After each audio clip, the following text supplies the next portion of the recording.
What's going on, guys? Welcome back. So today we're going to start talking about the very basics of shooting food and cocktail photography. And the basics start, as you might guess, and that is the equipment you are going to need to do this job. Now, what I want to do is avoid making this course way too technical when it comes to equipment. I want to talk about just the basics, the minimum amount of stuff that you need to get the job done right.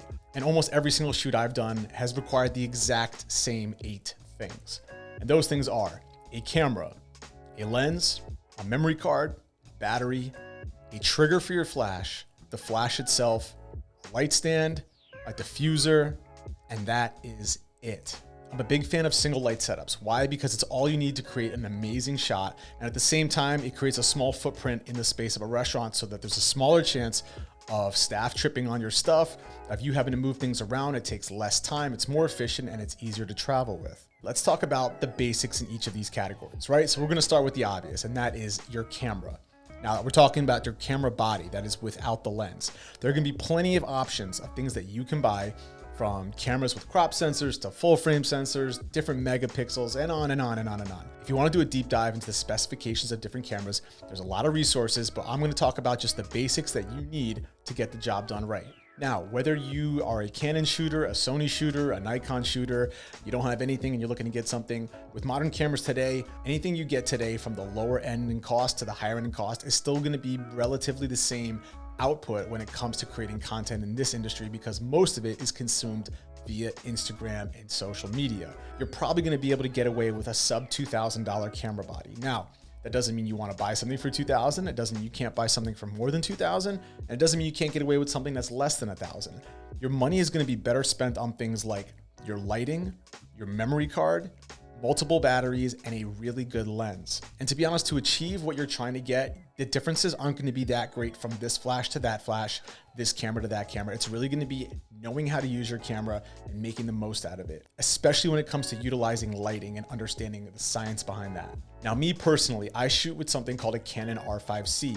It is a more expensive camera, but that is also because I've used it for other types of work in the photography space, not just food and cocktails. With that said, my camera is a mirrorless camera. Now, if you want to learn the differences between mirrorless and DSLR, I'll provide some links with the basics on that. But for the most part, the reason I like to shoot with a mirrorless camera is I can see on the screen what my image is going to look like before I take the photo, as opposed to taking a photo, going back into the camera roll, and then adjusting from there. I like to see the way things are going to look in the live display on the back.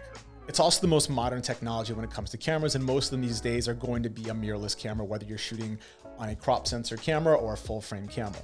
Now, again, depending on the kind of camera you have, depending on the megapixels, depending on the processing, depending on the video, if you're gonna be going into something like that, you're gonna have to have a memory card that can keep up with a high volume of shooting. That means for every you are taking, the camera is processing those images. Cheaper memory cards are gonna freeze, they're gonna slow down, and all that's gonna do is slow you down on site when you're on everyone else's time. Remember to get a good memory card that has the processing speed so that you can shoot flawlessly without having any errors or have any hiccups or obstacles where you're gonna have to stop and wait for the camera to catch up. At the same time, remember, no matter what kind of memory card you get, you're gonna have to get 2 for multiple reasons. 1, you don't want to have all your files on one single card in case something goes wrong. And 2, if you ever have to back up that card on location, you have another card ready to go. So you're not sitting around for 30 minutes waiting for that card to back up, and then you have talent waiting, and you got the chefs waiting, and the food is sitting out. So it's always best to have at least 2 memory cards. Regardless of the camera you buy, always have at least 3 batteries and always bring a charger on location. You don't want to have your battery die, and next thing you know, you are sitting around waiting for it to charge, while again, you have all these people and staff and talent waiting around for you because you weren't prepared. Always have enough batteries so that you can shoot nonstop for multiple hours. And that way, every time one dies, you plug it in and you got another one ready to go. Now, your lens is probably going to be the most important decision you make. It's also going to be the most expensive decision you make depending on what you're going with. And it is where you're going to get the most value out of your money.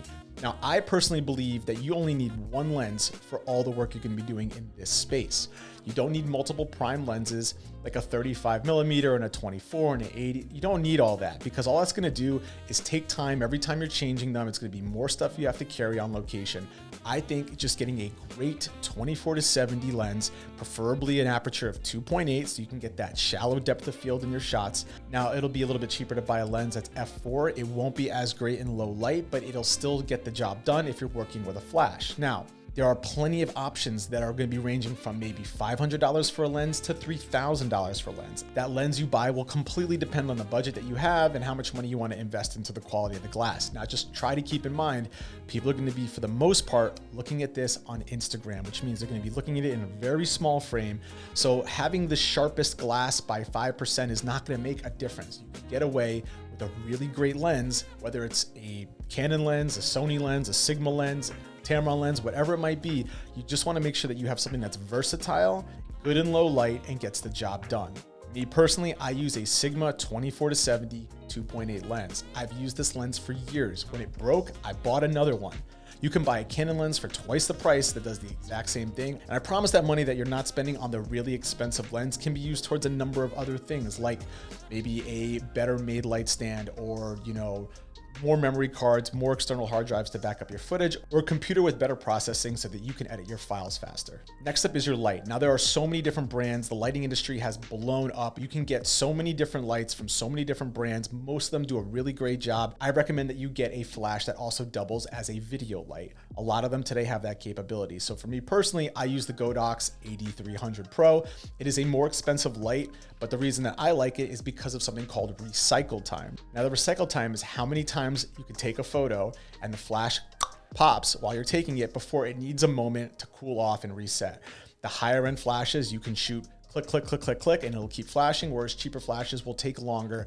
And when it comes to food and cocktail photography, which is very fast paced, especially when it comes to a bartender pouring a drink, shaking a cocktail, maybe sauce being poured on a food, you want to get as many shots as possible off before that motion is done. So having a flash that has the ability to keep up with your recycle time or a high shooting rate is valuable to me. That is where I would want to spend my money.